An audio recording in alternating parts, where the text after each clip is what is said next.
समस्त को प्रभु जीशु ख्रीष्ट नाम नमस्कार। आज आम शुणुवा प्रार्थना रे 7 गोटी नियम विषय जितेबले आम प्रार्थना विषय चिंता करूँ यह क्रिस्टियन जीवन में प्रत्येक विश्वासी जीवन में अति गुरुत्वपूर्ण विषय अटे।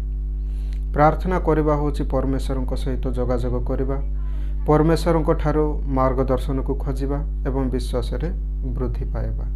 तेबे आमने प्रभावशाली प्रार्थना करने निमंते आम को केतेक बाइबेलिक नियम को बाइबेलिक नीति को आम को अनुसरण करने को पड़ी थाए।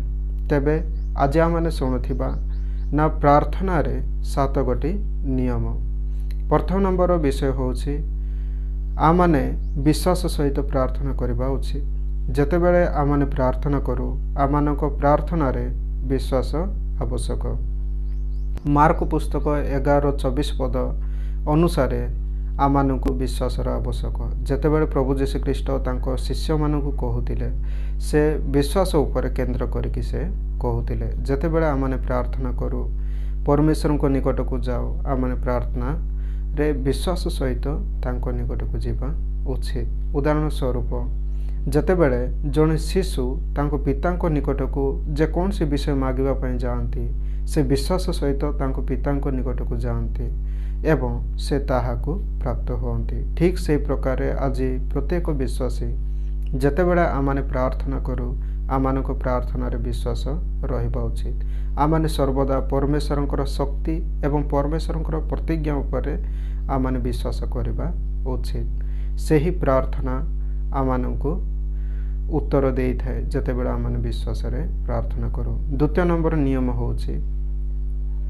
परमेश्वर को इच्छा अनुसार आम को प्रार्थना करवा उचित। जेतेबेले आमने प्रार्थना करुचु प्रार्थना जेबे परमेश्वर को इच्छा अनुसार न हुए तेबे आमने से प्रार्थनार उत्तर पाई परिबा नाही।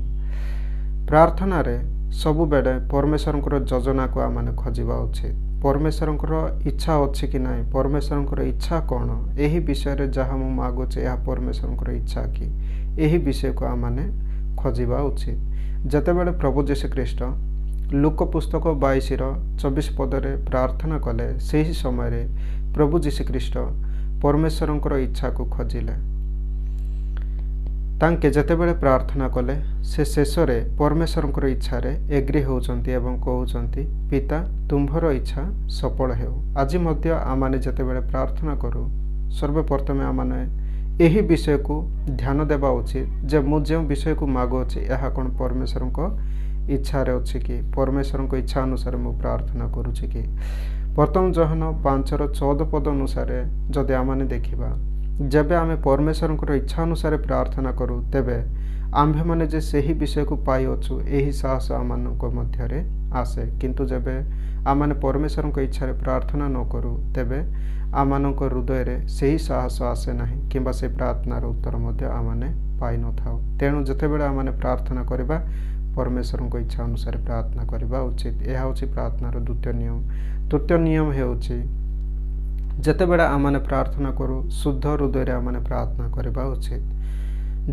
गीत संहिता 64:18 पद अनुसार जेतेबेले आम्भे माने अधर्म को आमानक मन मध्य आदर करूँ किंबा अधर्म को जेतेबेले आमने पसंद करूँ तार अर्थ आमने जेतेबेले जेकोसी भूल जेकोसी पाप अधर्म हुए तेबे ताहा आमने परमेश्वर को निकट रे मन परिवर्तन न करूँ रिपेंटेंस न करूँ तेबे परमेश्वर जेतेबेले आमने प्रार्थना करूँ से प्रार्थनार उत्तर दियंती नाही। कारण उदाहरण स्वरूप जदि आमने देखिबा पाइप रे जबे जेकोसी वस्तु जदि भीतर रही जाए तेबे पानी को ताहा फ्लो दिए नहीं, पानी स्पष्ट करके आसे नहीं, पानी आसे नहीं। ठीक से प्रकार पाप आमानकर प्रार्थना को प्रतिबाधा देता है, आमानकर प्रार्थना को बाधा देता है। प्रार्थना जेतेबेले आमने करू शुद्ध हृदय रे करबा उचित। जदि आमने अधर्म को आदर करी जदि आमने मन परिवर्तन न करी जन को क्षमा न करी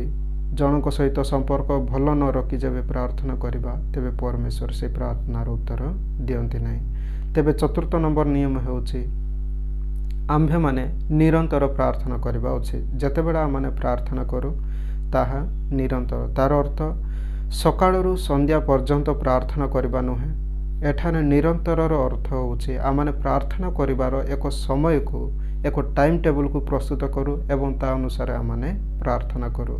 ଯେତେବେଳେ ଆମ୍ଭମାନଙ୍କୁ ହୁଏ ସେହି ସମୟରେ ଆମମାନେ ପ୍ରାର୍ଥନା କରୁ। ଏହି ବିଷୟକୁ ଆମମାନେ ଲୁକ ପୁସ୍ତକ 18ର 1 ପଦରେ ପ୍ରଭୁ ଯୀଶୁଖ୍ରୀଷ୍ଟ ତାଙ୍କ ଶିଷ୍ୟମାନଙ୍କୁ କହିଲେ ଯେ ଆମ୍ଭମାନଙ୍କୁ କ୍ଳାନ୍ତ ନ ହୋଇ ନିରନ୍ତର ସର୍ବଦା ପ୍ରାର୍ଥନା କରିବା କର୍ତ୍ତବ୍ୟ ଅଟେ। ତେଣୁ ଯେତେବେଳେ ଆମମାନେ ପ୍ରାର୍ଥନା କରୁ ଆମମାନଙ୍କୁ ନିରନ୍ତର ତାର ଅର୍ଥ ଗୋଟେ ଟାଇମ୍ ଟେବୁଲ ପ୍ରସ୍ତୁତ କରି ତା ଅନୁସାରେ ପ୍ରାର୍ଥନା କରିବା ଉଚିତ।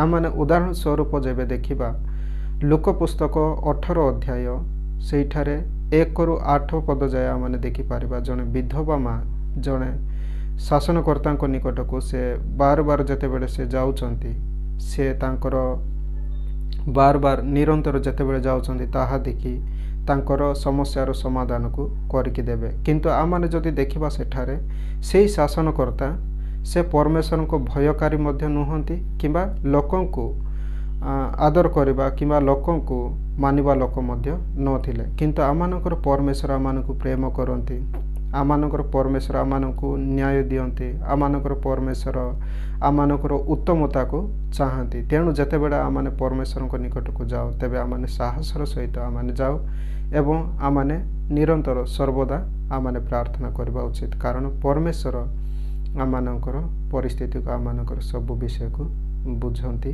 ଏବଂ ଆମମାନଙ୍କ ଜୀବନର ସେ ସବୁ ବିଷୟରେ ସେ ସାହାଯ୍ୟ କରନ୍ତି। ତେବେ 5 ନମ୍ବର ବିଷୟ ଯେତେବେଳେ ଆମମାନେ ପ୍ରାର୍ଥନା କରୁ ଧନ୍ୟବାଦ ସହିତ ଆମମାନଙ୍କୁ ପ୍ରାର୍ଥନା କରିବା ଉଚିତ, ଯାହାକି ଫିଲିପିଓ 4ର 6 ପଦରେ ଲେଖାଯାଇଛି ଧନ୍ୟବାଦ ସହିତ ଆମମାନଙ୍କୁ ପ୍ରାର୍ଥନା କରିବା ଉଚିତ। ପ୍ରାର୍ଥନାର ଅର୍ଥ ଏହା ନୁହେଁ ନା ଆମମାନେ କେତେକ ବିଷୟର ଲିଷ୍ଟକୁ ନେଇକି ଆମମାନେ ଡିମାଣ୍ଡ କରିବା ନା ପ୍ରଭୁ ଏଠା ଦିଅ ସେଇଟା ଦିଅ ଏଇଟା କର ସେଇଟା କର।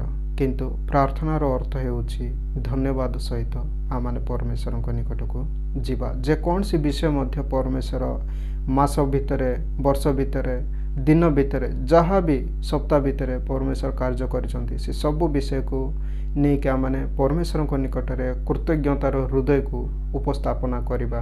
ତାହା ହେଉଛି ପ୍ରାର୍ଥନାରେ ଧନ୍ୟବାଦ ସହିତ ଆମମାନେ ଯିବା। ପରମେଶ୍ୱର ସେହି କୃତଜ୍ଞତାର ହୃଦୟରେ ସନ୍ତୁଷ୍ଟ ହୁଅନ୍ତି। ତେଣୁ ଯେତେବେଳେ ଆମମାନେ ପ୍ରାର୍ଥନା କରୁ ନା ଧନ୍ୟବାଦ ସହିତ ପ୍ରାର୍ଥନା କରିବା ଉଚିତ।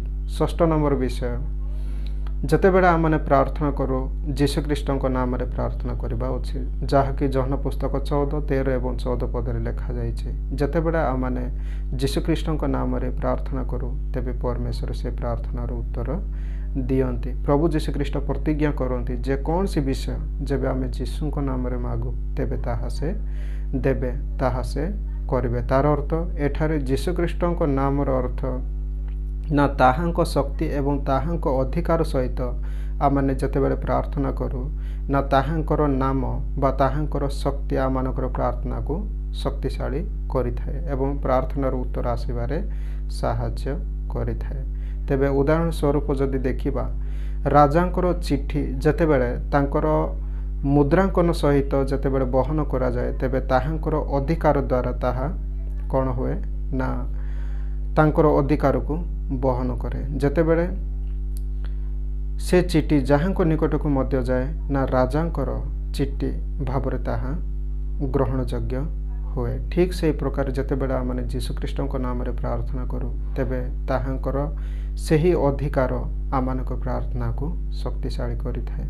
ତେବେ 6 ନମ୍ବର ବିଷୟ ଯେତେବେଳେ ଆମମାନେ ପ୍ରାର୍ଥନା କରୁ ଆମମାନେ ଭଲ ପରାମର୍ଶ ନେଇ ପ୍ରାର୍ଥନା କରିବା ଉଚିତ। ତାର ଅର୍ଥ ଭଲ ମୋଟିଭ ଭଲ ପ୍ରେରଣା ସହିତ ଆମମାନଙ୍କୁ ପ୍ରାର୍ଥନା କରିବା ଉଚିତ।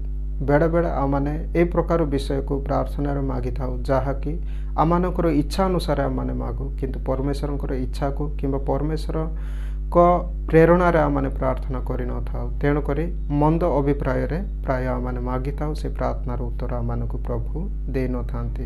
ଯାକୁବ ପୁସ୍ତକ 4ର 3 ପଦ ଅନୁସାରେ ସେଠାରେ ଯାକୁବ ବିଶ୍ୱାସୀ ଲୋକଙ୍କୁ କୁହନ୍ତି ନା ଯେତେବେଳେ ତୁମ୍ଭେମାନେ ପ୍ରାର୍ଥନା କରିଥାଅ ସେହି ପ୍ରାର୍ଥନା ତୁମ୍ଭେମାନେ ପାଇନଥାଅ। କାରଣ କ'ଣ ପାଇଁ ନା ତୁମ୍ଭେ ମନ୍ଦ ଅଭିପ୍ରାୟରେ ସେହି ପ୍ରାର୍ଥନାକୁ ମାଗିଥାଅ।